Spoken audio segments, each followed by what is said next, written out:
Hello CS50 community, my name is Ibrahim Albadawi, my GitHub username is Ibrahim Albadawi, my edX username is Barham2002, and the date that this video is being recorded in is 25th of June 2024.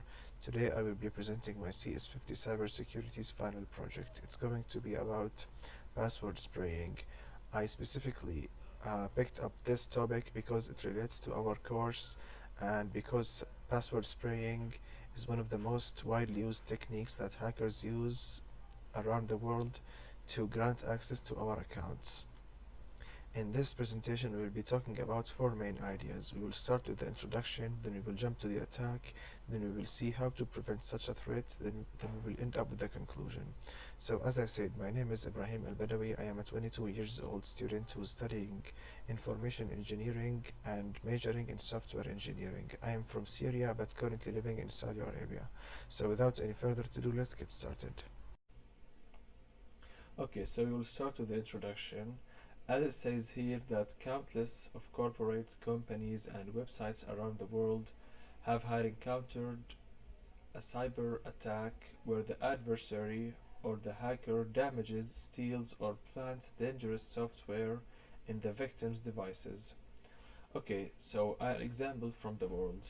In January of this year, Microsoft has announced that they have been hit with a significant cybersecurity attack caused by a Russian hacker who had successfully breached to their security systems and have gained access to senior executives' emails.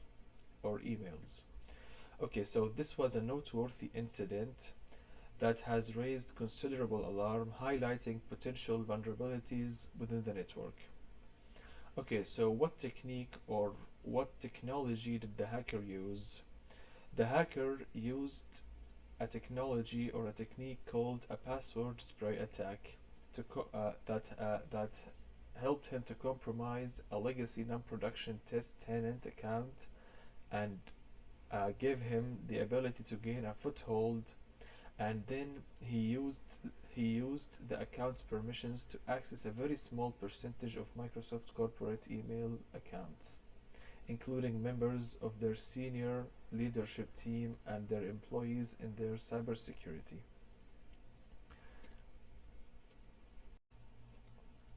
A word of wisdom.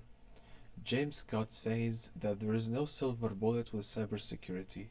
A layer defense is the only viable option.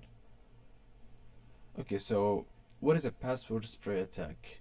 According to Kaspersky, which is one of the biggest antivirus companies, password spraying attack is a type of brute force attack which involves a malicious actor or hacker or adversary attempting to use the same password on multiple accounts before moving on to try another one. Password spraying attacks are often effective because many users use simple and easy to guess passwords such as password, literally the word, or 123456 and so on. Okay, but what exactly is a brute force attack? A brute force attack is a hacking method that uses trial and error to crack passwords, often using a computer to test a wide range of combinations of letters, alphabets, and even sometimes special characters, or most of the times, until they find the correct login information. So, the name brute force comes from attackers using excessively forceful attempts to gain access to user accounts. Despite being an old cyber attack method, brute force attacks are tried and tested and remain a popular tactic with hackers. So there is many types of brute force attacks, such as simple brute force attacks, dictionary attacks, hybrid brute force attacks, reverse reverse brute force attacks, and credential stuffing. So let's get back to password spray attacks. How does a password spraying attack work?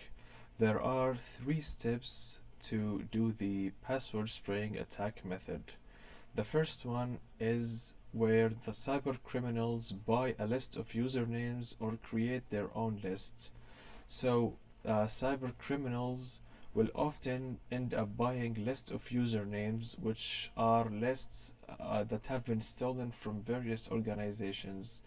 It is estimated that there are over 15 billion credentials for sale on the dark web. Okay, so the second step would be for the cyber criminals to obtain a list of common passwords, and these common passwords are they are everywhere in the internet. You can even find the most common 10,000 passwords on Wikipedia.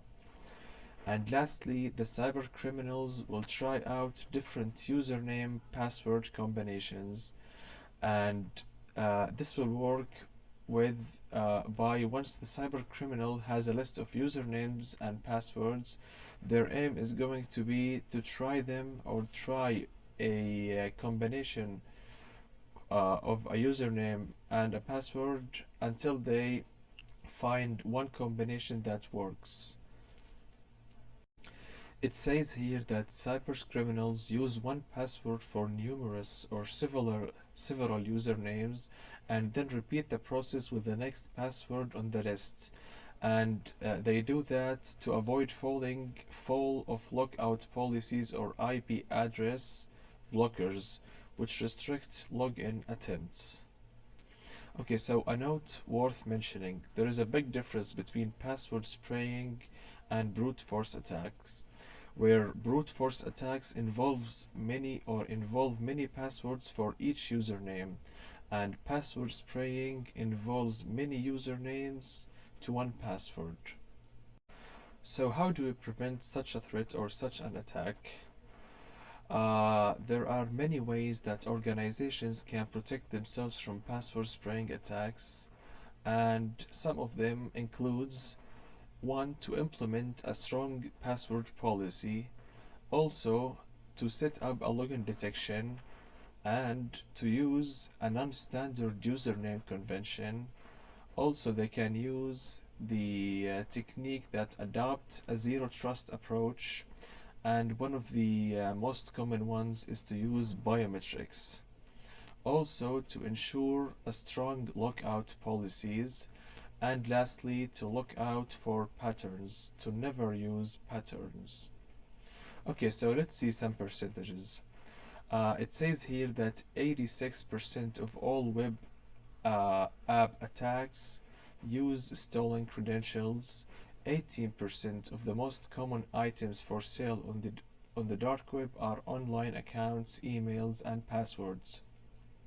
And lastly, 59% of all users use their name or birth date in their password. Okay, so a top 10.